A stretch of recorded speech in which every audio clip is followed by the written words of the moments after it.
안녕하세요. 워시팩토리 공장장 대로동입니다. 오늘은 제가 여러분들과 함께 성경의 이야기를 나누는 빼꼼 목사 모드를 한번 켜봤습니다.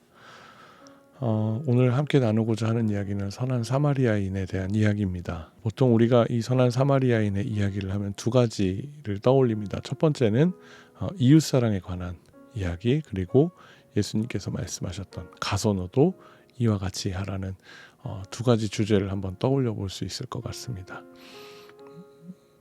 그런데 저는 여러분들하고 오늘 조금 다른 이야기를 해보려고 합니다. 과연 이 선한 사마리아인의 이야기가 정말 이웃사랑에 대한 이야기만을 담고 있는 그런 주제를 나누고 있을까? 이 부분에 대해서 저는 조금 다른 시각을 가지고 한번 접근을 해보려고 합니다. 이 이야기가 틀렸다고 말하고 싶은 게 아닙니다. 다른 시각에 대해서도 한번 생각을 해볼 수 있지 않을까 하는 마음으로 오늘 말씀을 나누려고 합니다. 어떤 율법교사가 예수님을 찾아와서 예수님을 시험합니다. 시험의 내용은 이렇습니다. 선생님, 제가 어떻게 해야 영생을 얻을 수 있겠습니까? 영생에 대한 이야기를 함께 나누면서 예수님이 어떤 대답을 하는지 예수님을 시험하려고 했던 그의 의도를 엿볼 수 있습니다. 그런데 예수님께서는 그의 이야기를 들으시고 성경에 무엇라고 적혀 있는지를 다시 한번 되물으세요. 그러자 이 사람은 성경에 하나님을 사랑하고 또 내 이웃을 내 자신과 같이 사랑하라는 아주 모범적인 대답을 내놓습니다. 예수님께서는 그가 이미 잘 알고 있다고 생각하셨는지, 그래, 네가 말하는 것이 옳다, 가서 너도 그와 같이 하면 된다라고 말씀하시죠. 그런데 여기서 이 율법교사는 자기를 조금 더 옳게 보이고 싶었던 마음이 있었던 것 같습니다. 성경에서도 그의 마음을 일컬어서 29절에 그런데 그 율법교사는 자기를 옳게 보이고 싶어서라고 이야기를 해요. 자기 자신의 어떤 율법적인 지식을 예수님께 뽐내려고 했던 것 같습니다. 그때 이 사람이 물었던 질문은 이거예요. 그렇다면 내 이웃은 누구입니까? 그는 이웃의 범주에 대해서 알고 싶었던 것 같습니다. 여러분에게 있어서 이웃은 누구입니까? 이것을 예수님께서는 선한 사마리아인의 비유로 풀어서 설명을 하십니다. 잘 아시는 내용이기에 굳이 말씀 안 드려도 되지만 같이 한번 이야기를 또 짚고 넘어가 보자면 이야기의 시작은 이렇습니다. 어떤 한 사람이 예루살렘에서 여리고로 내려가는 길에 강도를 만납니다. 그리고 강도들은 그가 가진 것을 모두 빼앗았을 뿐만 아니라 그를 때려서 거의 죽은 채로 놔두고 사라진다고 성경은 이 상황을 설정하고 있습니다.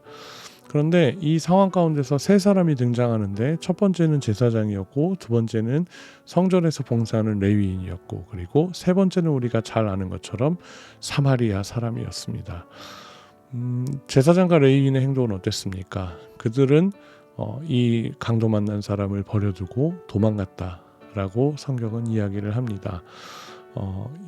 예루살렘에서 여리고 방향으로 내려가는 길처에 만났기에 이들이 어떤 예배를 드리는 사람들로서, 성전에서 봉사하는 사람들로서 유대인의 정결 예식을 따라서 자기 자신을 더럽히면 안 된다라는 표면적인 이유도 있지만 실질적으로 그 강도 만난 사람을 보았을 때 그들 마음에 아마 이런 생각이 있지 않았을까요? 이곳에 강도가 있구나. 나도 강도를 만날 수 있겠다. 얼른 도망가야지. 아마 이 마음이 더 컸을 거라고 저는 생각을 합니다. 그런데 이 선한 사마리아인의 행동은 어떠했습니까? 성경을 보자니 그를 보고 불쌍히 여겨 측은한 마음을 가지고 그에게로 다가갔다라고 성경은 이야기를 합니다. 그리고 그 사람을 가까이 가서 그의 상처를 이제 기름으로 싸서 또 치료를 해주고 포도주를 붓고 또 자기 짐승에 태워서 여관에 데리고 가서 그를 밤새 정성껏 보살펴주고 다음날 자기의 길을 가면서 여관 주인에게 이렇게 부탁을 하는 겁니다. 내가 지금 이 2데나리온을 당신에게 주는데 혹시라도 이 사람을 치료하거나 이 사람을 돌보는 일에 비용이 더 필요하면 내가 돌아와서 반드시 갚겠습니다. 생판 처음 보는 사람에게 이 사마리아인이 선을 베풀고 있는 겁니다. 이 이야기의 끝은 여러분들도 잘 아시죠? 네가 생각하기에, 예수님께서 물으시는 겁니다. 율법교사에게. 네가 생각하기에 이 셋 중에 누가 이 강도 만난 사람의 이웃이 되겠는가? 율법교사는 이 사마리아인을 어떻게 생각했을까요? 당시 유대인들은 사마리아 사람을 개처럼 여겼을 겁니다. 왜냐하면 그들은 유대인과 이방 민족의 혼합으로 생겨난 민족들이었습니다. 혼혈 민족입니다. 순수 유대인의 혈통을 가진 이들이 아니었어요. 그랬기 때문에 이방인들에게 자신의 몸을 더럽힌 민족의 후예다. 그래서 그들을 한 지역에서만 살 수밖에 없도록 몰아놓는데 그 지역이 바로 사마리아 지역이었던 겁니다. 그래서 그들을 사마리아인이라고 얘기를 하는 거예요. 그러면서 굉장히 무시하고 또 멸시하고 그들을 개처럼 천하게 여겼던 민족들이 바로 유대인들이었습니다. 그러니 누가 들어도 내 이웃, 어떤 사람이 내 이웃인지 알 법한 이 상황 가운데서 차마 사마리아인이라고 이야기할 수 없었겠죠. 그래서 그는 자비를 베푼 사람이라고 돌려서 이야기를 했던 겁니다. 그런데 저는 이 말씀을 읽으면서 이 자비를 베풀었던 선한 사마리아인이 우리가 잘 아는 어떤 분의 모습과 굉장히 많이 닮았다는 사실을 발견하게 되었습니다.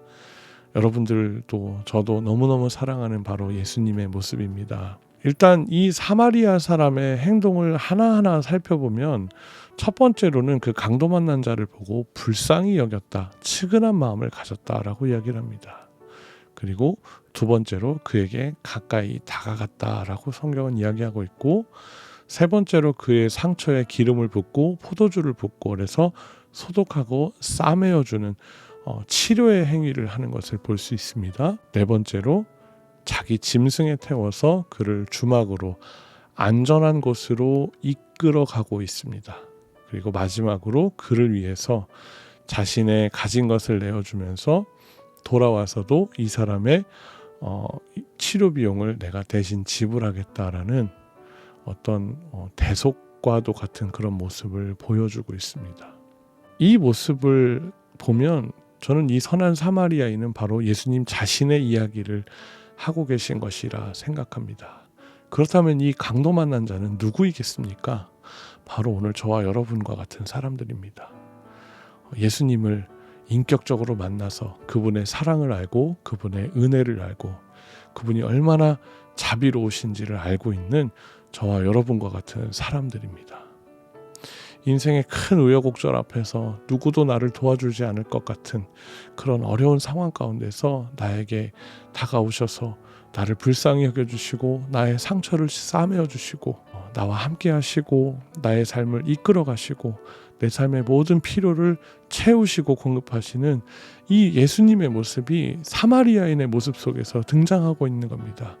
당시의 시대를 보아도 그렇습니다. 예수님은 유대 사회에서 어떤 이들에게는 분명 환영받을 만한 사람이었지만 또 누군가에게는 특별히 그 사회의 기득권층들에게는 환영받을 만한 사람이 아니었습니다.